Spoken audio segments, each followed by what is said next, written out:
Protesters gathered outside the Israeli embassy demanding that it be shut down.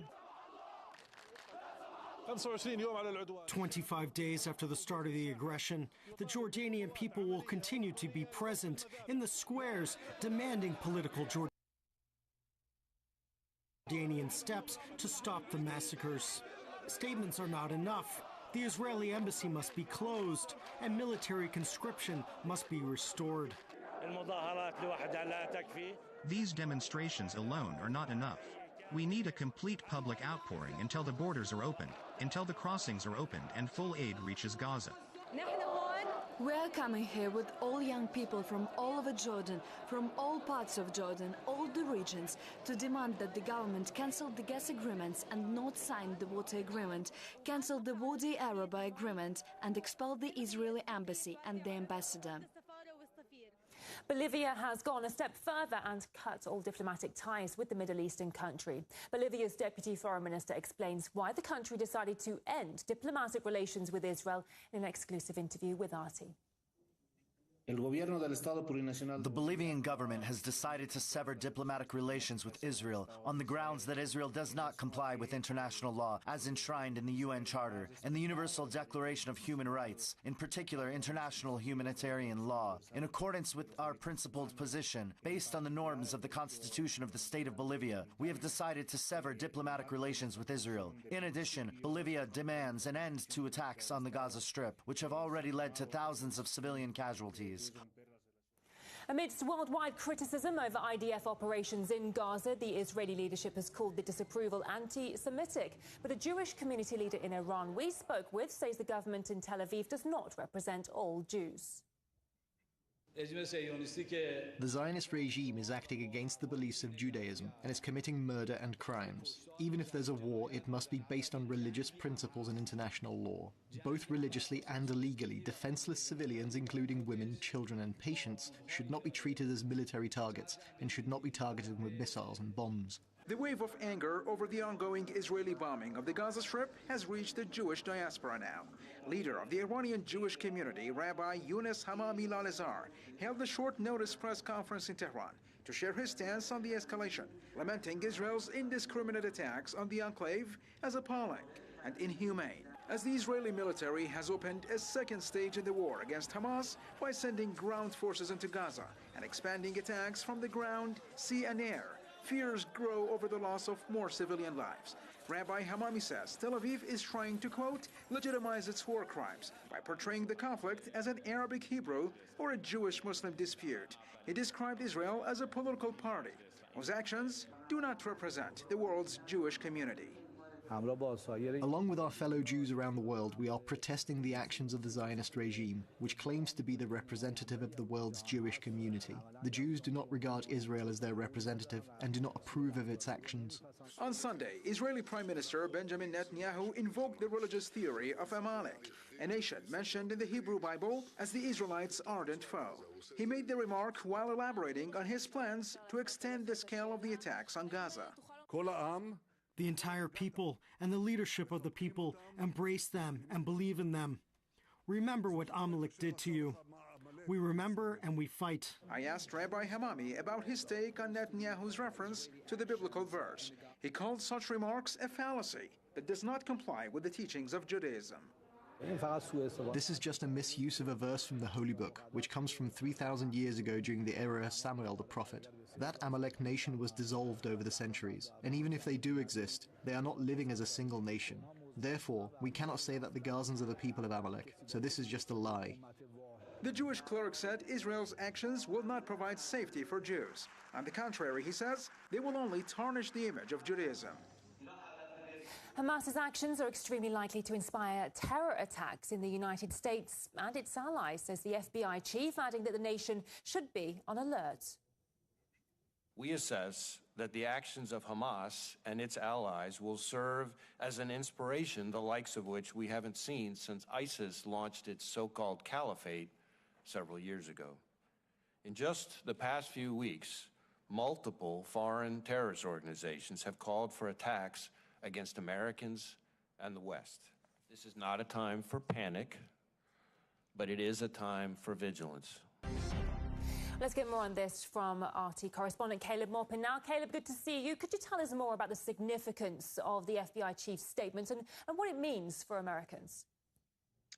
Well, that was FBI Director Christopher Wray, and he's referring to the situation and security concerns in the United States in the context of a rise in attacks on U.S. bases and U.S. embassies around the world in light of the United States standing firmly behind Israel and protecting it from UN resolutions calling for ceasefires, etc., and a situation where we have Hamas, Hezbollah, and other organizations strongly disapproving of the USA and its support for Israel, and in that context, raising the concern of potential terrorist attacks. Now, the remarks from FBI Director Wray certainly put into context and hammer home the utter failure of the U.S. so-called war on terror.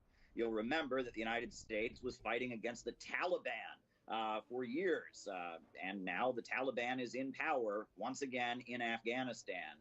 You'll also recall that while the United States claimed to be fighting a war on terror, they were arming terrorists and extremist groups linked to al-Qaeda to try and overthrow the Syrian government. They created a refugee crisis in the country and ultimately created lots of instability and made the situation in Syria far worse. And Libya is another example. Libya has, seen a rise in terrorist groups and extremism since the overthrow of Muammar Gaddafi, backed by NATO, and the cruise missile bombing campaign. And how is the U.S. government's support of Israel being perceived by its citizens? Well, it's important to note there's been a significant drop in support for Joe Biden among many of those who backed him and saw him as a strong alternative to Donald Trump. In particular, the Arab American community has strongly come out against Joe Biden. We've seen Arab Democrats writing a letter to the White House, basically saying that they wanted to stop backing Israel, and they're calling for an immediate ceasefire. Here's what the Arab Democrats had to say to Joe Biden regarding the White House's policy among the ongoing conflict. We call on the White House to urgently advocate for an immediate ceasefire. Your administration's unconditional support, encompassing funding and armaments, has played a significant role in perpetuating the violence that is causing civilian casualties and has eroded trust in voters who previously put their faith in you. We pledge to mobilize Muslim, Arab, and allied voters to withhold endorsement, support, or votes for any candidate who did not advocate for a ceasefire and endorse the Israeli offensive against the Palestinian people. We will mobilize increased voter turnout to make our voices heard. Now, it's important to note that while that may represent how the Arab American community feels and how many Democratic voters feel, from the highest ranks of the Democratic Party and the Republican Party, there has been a very loud call for Joe Biden to pass a $106 billion aid package for both Ukraine and Israel. We saw, however, Antony Blinken speaking before Congress only to be disrupted by protesters. And the Palestine protests across the United States in support of the Palestinians, condemning Israel and condemning U.S. support for Israel, are growing in big numbers. Thousands and thousands of Americans are in the streets waving Palestinian flags, calling out Israel, and calling out the Biden administration. So it seems like this may be a moment where the Biden administration is revealing itself to be out of touch with its base. Typical rank-and-file Democrats are very critical of Israeli policies and U.S. support for Israel, and the Biden administration is already suffering a crisis with mass disapproval. Approval ratings are quite low for them, and this could be a moment that proves the Biden administration is once again out of touch with its base. Caleb, many thanks for the update. That's RT correspondent Caleb Maupin in New York. Thank you for joining us here on RT International. As always, plenty more of the latest updates on our website, rt.com. I'll be back at the top of the hour with more. See you then.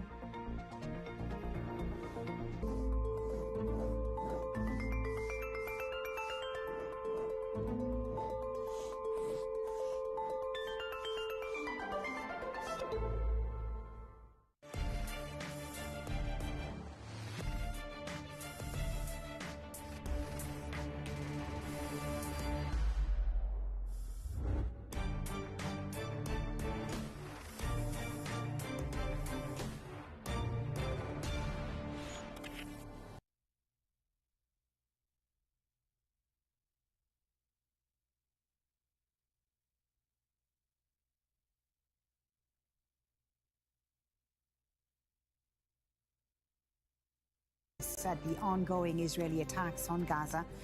The country's foreign minister said the envoy can only return to Amman if Israel holds its war and ends, quote, the humanitarian crisis it's caused.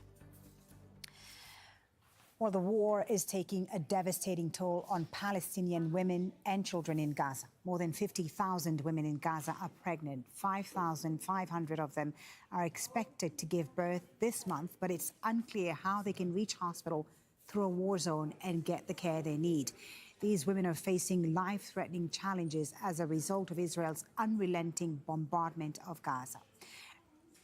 Juliet Ager reports. Trapped with innocent souls inside of us. The words of a 7-month pregnant woman in Gaza, describing her experience of being caught in Israel's unrelenting assault. There are 50,000 more women like her, and 5,500 of them are expected to give birth this month. They ask me if there's capacity in the hospital for them, but I have to say no, we're overcrowded because Israel keeps attacking hospitals. Hospitals in Gaza are already on the brink of collapse as fuel and medical supplies run out, forcing some women to have C-section deliveries in the dark and without anesthesia. Those are the women able to give birth. Cases of miscarriages have tripled. Lots of injured women admitted in our hospital have cases of placental abruption. Premature delivery has increased by a huge percentage. With due dates rapidly approaching and no sign of Israel's war on Gaza easing, thousands of pregnant mothers are preparing to give birth in a war zone. Uncertain of what the future holds and lacking basic health care. Julie Dager, Al Jazeera. Well, Layla Baker is the Arab States Regional Director at the United Nations Population Fund in Cairo. She says mothers to be in Gaza are in a lot of distress. For a woman who's pregnant, and there are 5,500 estimated right now in Gaza, most of them now displaced in the south, they're facing an untenable choice. Risk whatever delivery comes in the place where they reside and risk bombardment, or try to make it to one of the reasonably functioning health facilities where it is overcrowded, unhygienic, and where if they require a C-section, the anecdotal evidence coming in right now has been that many of those have been without an anesthesia, and where women have to walk home, including downstairs, and also face unsafe conditions as they return to the overcrowded shelters.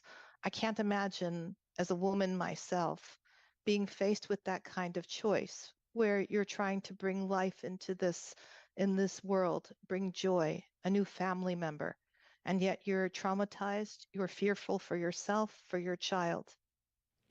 Let's now speak to Chris Gunness, who's the former chief spokesperson for the United Nations Relief and Works Agency for Palestine, UNRWA. He's joining us from London. Thank you so much for being with us.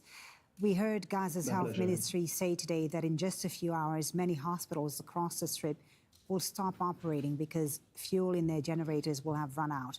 And this is coming at a crucial time when we're seeing so many more casualties from these Israeli airstrikes. You know this territory very well. How much help is left, really? How much resources are left to help those who are in need right now?